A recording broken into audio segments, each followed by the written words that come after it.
Salam. Pakistanla Hindistan arasında baş verən hava döyüşü ilə dünyanın diqqəti Çinin aviasiya sənayesinə, xüsusən də J-10C təyyarəsi və onun silahlanmasında olan PL-15Y raketinə yönəldi. Belə ki, may ayının 7-sinə keçən gecə Pakistanla Hindistan arasında baş verən məlum hava döyüşündə Hindistana məxsus 3 ədəd Rafale təyyarəsinin Pakistan hava qüvvələrinə məxsus J-10C təyyarəsi tərəfindən uzun mənzilli PL-15Y raketi ilə vurulduğu açıqlandı. PL-15Y raketi PL-15 raketinin ixrac modelidir. Yəni PL-15 Çinin öz hava qüvvələri üçündür, PL-15Y isə onun ixrac modelidir. Raketin adındakı E hərfi eksport, yəni ixrac mənası daşıyır. PL-15Y raketi 145 km mənzillidir ki, bu da kifayət qədər uzun mənzildir. PL-15Y raketi 2 pilləli qatı yanacaqlı raket mühərriki ilə işləyir. Nədir bu tək pilləli, 2 pilləli deyə soruşsanız, qatı yanacaqlı raket mühərrikli hava-hava və yer-hava raketləri 2 hissəyə bölünür. Tək pilləli və 2 pilləli. Tək pilləli raketlərin mühərriki raket buraxıldıqdan sonra işə düşür və bir neçə saniyə işlədikdən sonra sönür. Bundan sonra raket yoluna mühərrikin işləyərkən qazandırdığı kinetik enerji ilə davam edir. Və beləcə raket uçuş boyu sürətdən və manevrdən düşür, məsafədən asılı olaraq hədəfə daha yavaş sürət və daha zəif manevrlə hücum edir ki, bu da onun dəqiqliyini azaldır.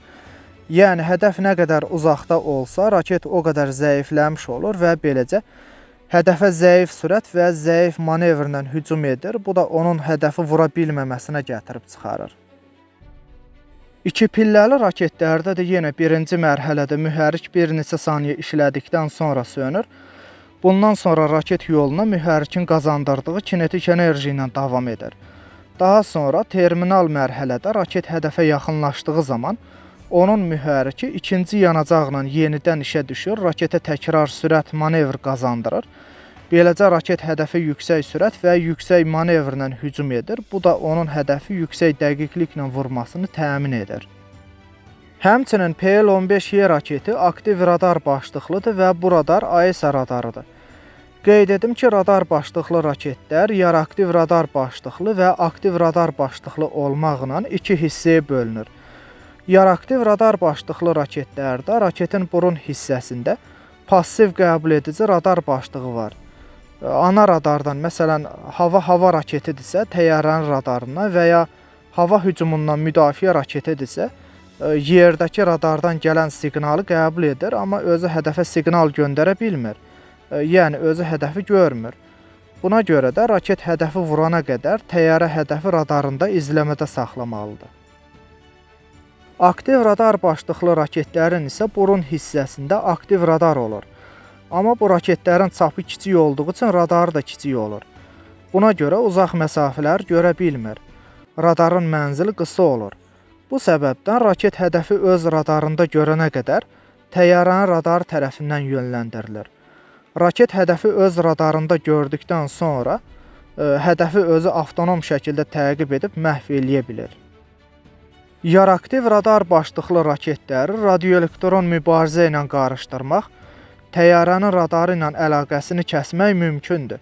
Həmçinin adi radar başlığı olan aktiv radar başlıqlı raketləri də eyni şəkildə qarışdırmaq, həm raketin öz radarını kör etmək, həm təyyarənin radarını kör etmək, raketlə təyyarənin radarının əlaqəsini kəsmək mümkündür.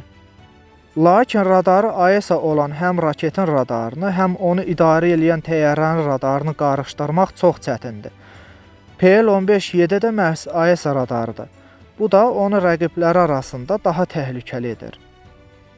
Onu da qeyd edim ki, vurulan Rafale təyyarəsinin qalığının Hindistanın sərhəddən 70-80 km dərinliyində tapıldığı deyilir.